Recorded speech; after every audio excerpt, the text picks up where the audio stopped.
Chapter 20 of Fathers and Sons. This LibriVox is in the public domain. Recording by Roger Moline. Fathers and Sons by Ivan Turgenev.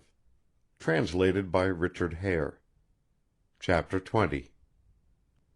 Bazarov leaned out of the tarantass, while Arkady stretched out his head from behind his companion's back, and saw standing on the steps of the little house a tall, thinnish man with ruffled hair and a sharp aquiline nose, dressed in an old military coat, not buttoned up. He stood with his legs wide apart, smoking a long pipe and screwing up his eyes to keep the sun out of them. The horses stopped.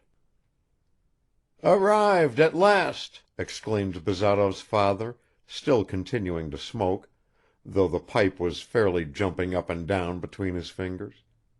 "Come, get out, let me hug you!" He began embracing his son. "Anyusha, Anyusha!" resounded a woman's quavering voice. The door flew open, and on the threshold appeared a plump little old woman in a white cap and short colored jacket. She cried, staggered, and would probably have fallen if Bazarov had not supported her. Her plump little hands were instantly twined around his neck, her head was pressed to his breast, and there followed a complete hush, only interrupted by the sound of her broken sobs. Old Bazarov breathed hard and screwed up his eyes more than before. "There, that's enough, Arisha, leave off," he said, exchanging a look with Arkady, who remained standing motionless by the tarantass, while even the peasant on the box turned his head away. "That's quite unnecessary. Please leave off." "Ah, Vassily Ivanitch," faltered the old woman, "for what ages, my dear one, my darling Anyushenka?" And without unclasping her hands, she drew back her wrinkled face, wet with tears and overwhelmed with tenderness, and looked at him with blissful and somehow comic eyes, and then again fell on his neck. "Well, yes, of course, that's all in the nature of things," remarked Vassily Ivanitch.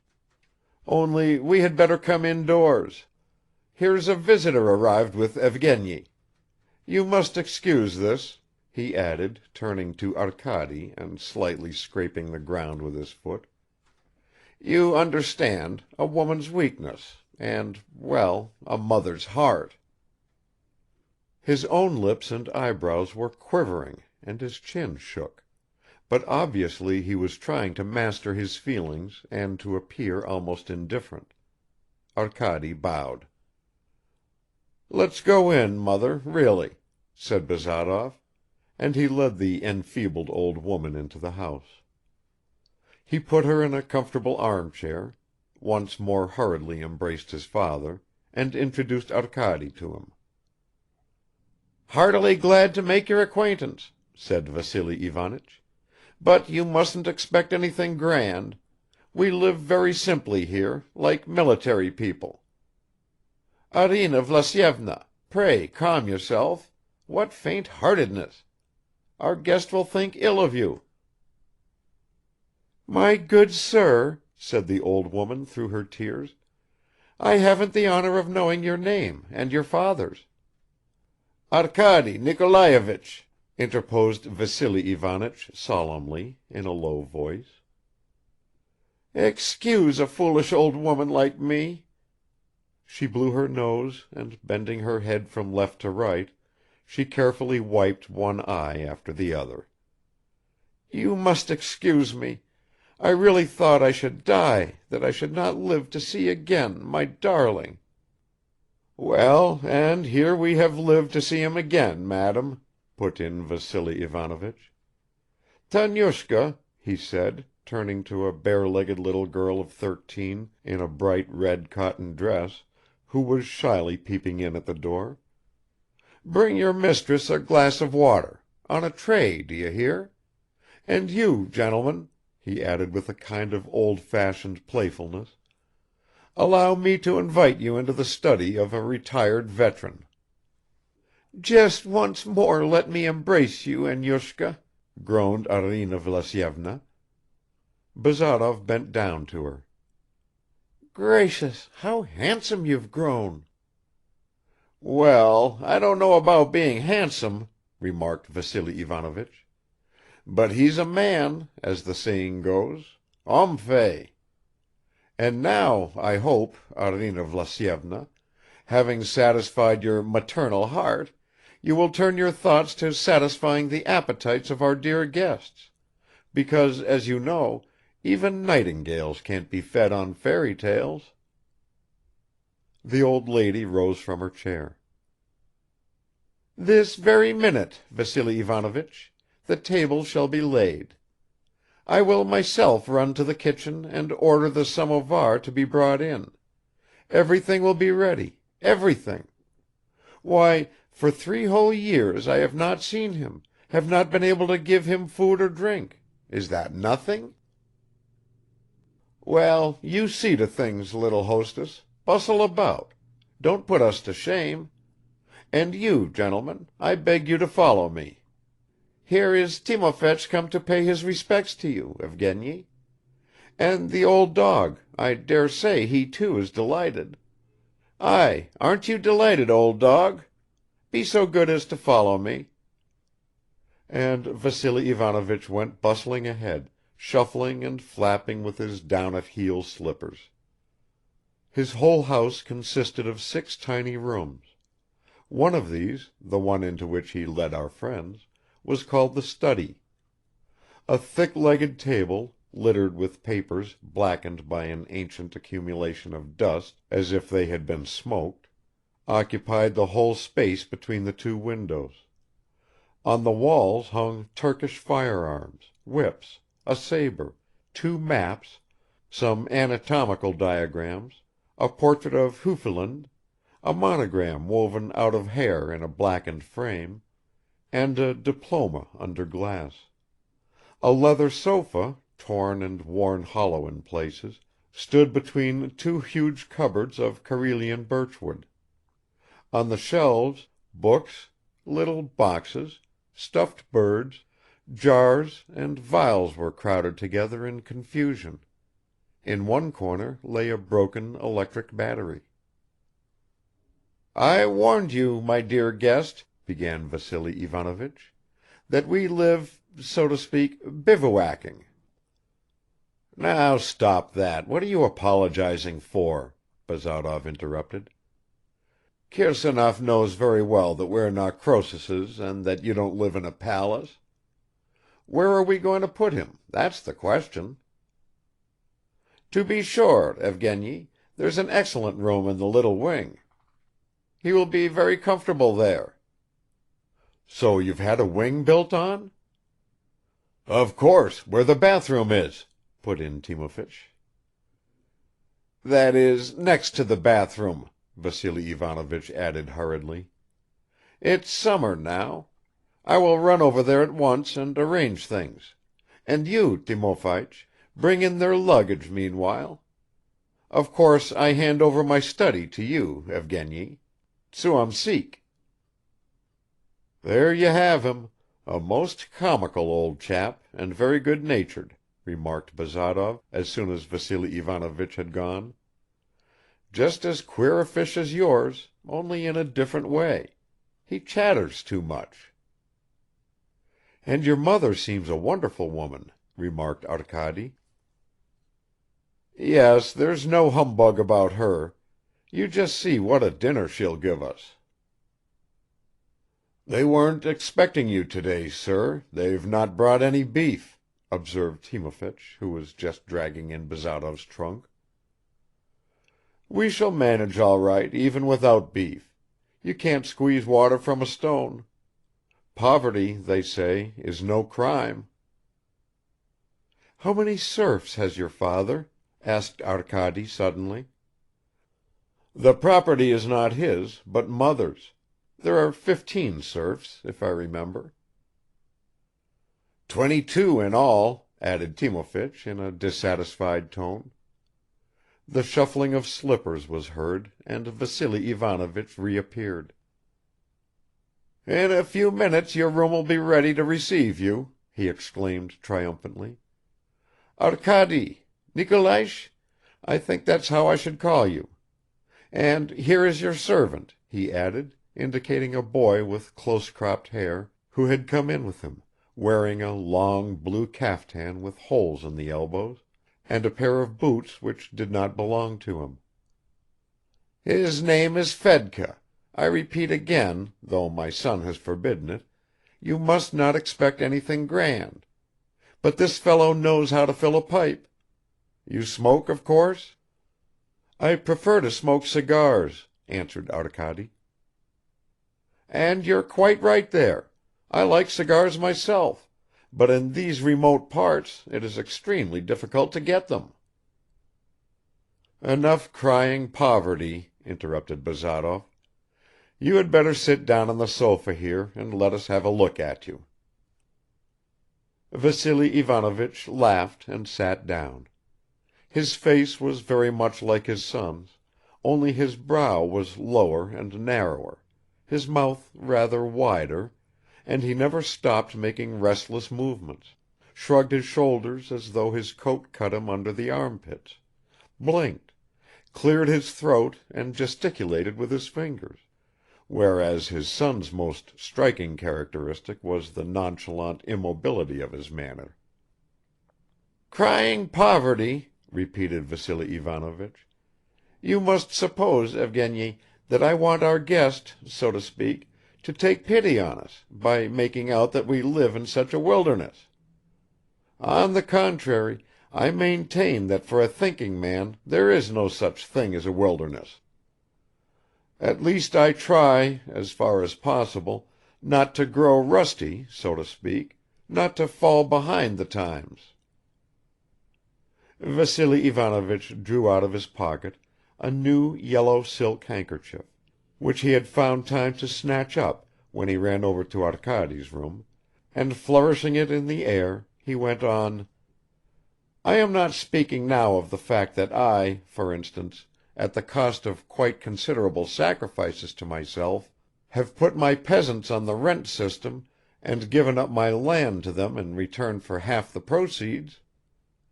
I considered it my duty. Common sense alone demands that it should be done, though other landowners don't even think about doing it. But I speak now of the sciences, of education." "Yes, I see you have here the Friend of Health for 1855," remarked Bazarov. "That was sent me by an old comrade as a friendly gesture," Vassily Ivanovich hastily announced.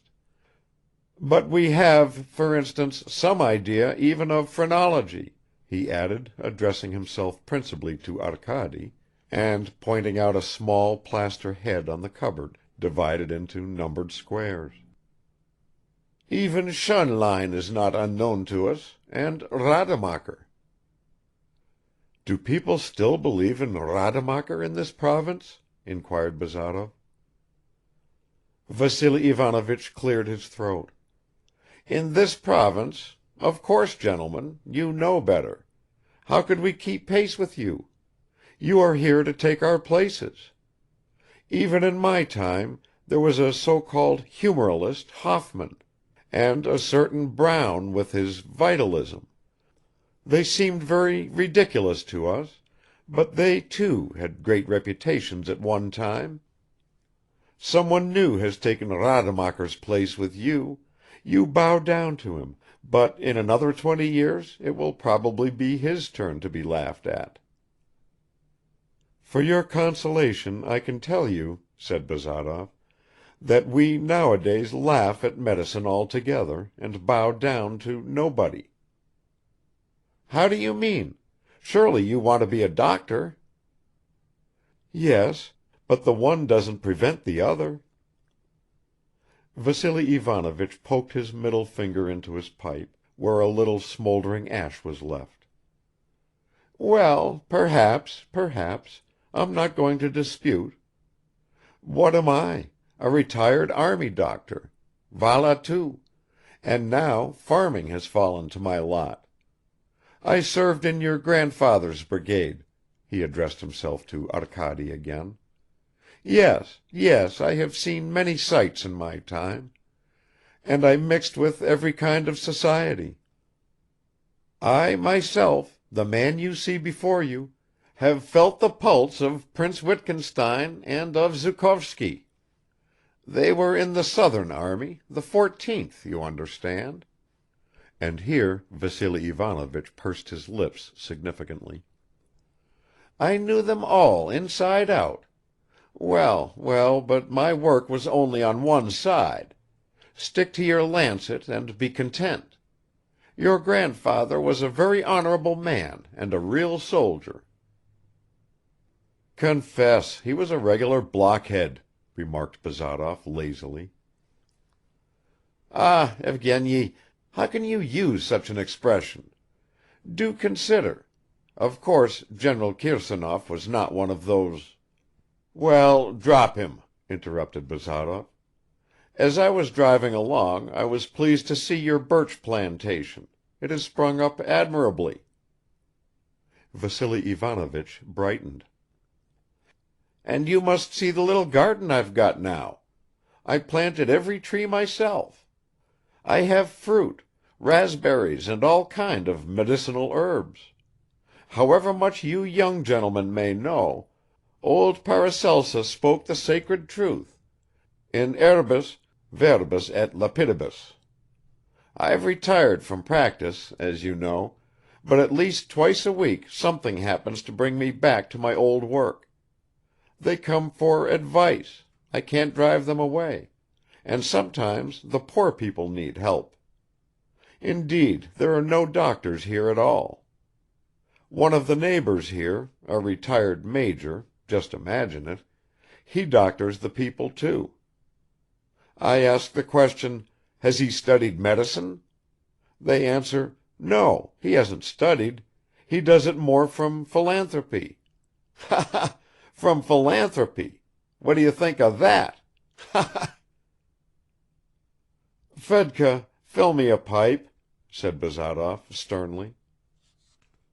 "And there's another doctor here who had just visited a patient," continued Vassily Ivanovich in a kind of desperation. "But the patient had already gone ad patres. The servant wouldn't let the doctor in, and tells him, 'You're no longer needed.' He never expected this, got confused and asked, 'Well, did your master hiccup before he died?' 'Yes.' 'Did he hiccup much?' 'Yes.' 'Ah, well, that's all right.' And off he went again. Ha ha ha!" The old man laughed alone. Arkady managed to show a smile on his face.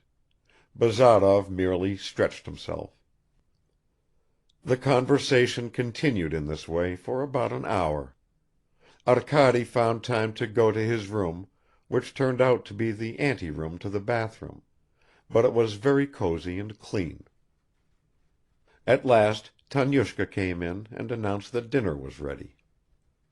Vassily Ivanovich was the first to get up. "Come, gentlemen, you must pardon me generously if I have bored you. Maybe my good wife will give you better satisfaction."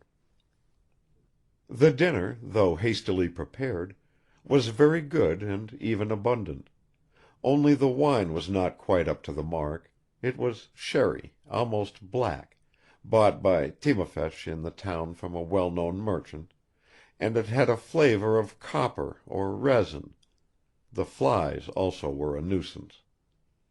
On ordinary days a serf boy used to keep driving them away with a big green branch, but on this occasion Vassily Ivanovich had sent him away for fear of adverse criticism from the younger generation. Arina Vlasyevna had changed her dress, and was wearing a high cap with silk ribbons and a pale blue flowered shawl. She started crying again as soon as she caught sight of her Enyusha, but her husband did not need to admonish her. She herself made haste to dry her tears in order not to spoil her shawl. Only the young men ate, the host and hostess had both dined long ago. Fedka waited at table, obviously encumbered by his unfamiliar boots; he was helped by a woman with a masculine cast of face and one eye, called Anfisushka. She fulfilled the duties of housekeeper, poultry woman and laundress. Vassily Ivanovich walked up and down throughout the dinner, and with a perfectly contented and even blissful face talked about the grave anxieties he had felt about Napoleon's policy and the complications of the Italian question. Arina Vlasyevna took no notice of Arkady and did not press him to eat. Leaning her round face on her little fist, her full cherry-colored lips and the little moles on her cheeks and over her eyebrows adding to her extremely kind, good-natured expression, she did not take her eyes off her son and constantly sighed. She was dying to know for how long he would stay, but she was afraid to ask him. "What if he stays for 2 days?" she thought, and her heart sank. After the roast, Vassily Ivanovich disappeared for a moment and returned with an opened half-bottle of champagne. "Here," he exclaimed, "though we do live in the wilds, we have something to make merry with on festive occasions." He poured out 3 full glasses and a little wine-glass, proposed the health of our invaluable guests, and at once tossed off his glass in military fashion and made Arina Vlasyevna drink her wine-glass to the last drop. When the time came for the sweet preserves, Arkady, who could not bear anything sweet, thought it his duty, however, to taste 4 different kinds which had been freshly made, all the more since Bazarov flatly refused them and began at once to smoke a cigar. Afterwards tea was served with cream, butter and rolls; then Vassily Ivanovich took them all out into the garden to admire the beauty of the evening. As they passed a garden seat he whispered to Arkady, "This is the spot where I love to meditate as I watch the sunset. It suits a recluse like me. And there, a little farther off, I have planted some of the trees beloved by Horace." "What trees?" asked Bazarov, overhearing. "Oh, acacias." Bazarov began to yawn. "I suppose it is time our travelers were in the embrace of Morpheus," observed Vassily Ivanovich. "In other words, it's time for bed," Bazarov interposed. "That's a correct judgment. It certainly is high time." Saying good night to his mother, he kissed her on the forehead while she embraced him and secretly behind his back she gave him her blessing 3 times. Vassily Ivanovich showed Arkady to his room and wished him "as refreshing repose as I also enjoyed at your happy years." In fact, Arkady slept extremely well in his bath-house.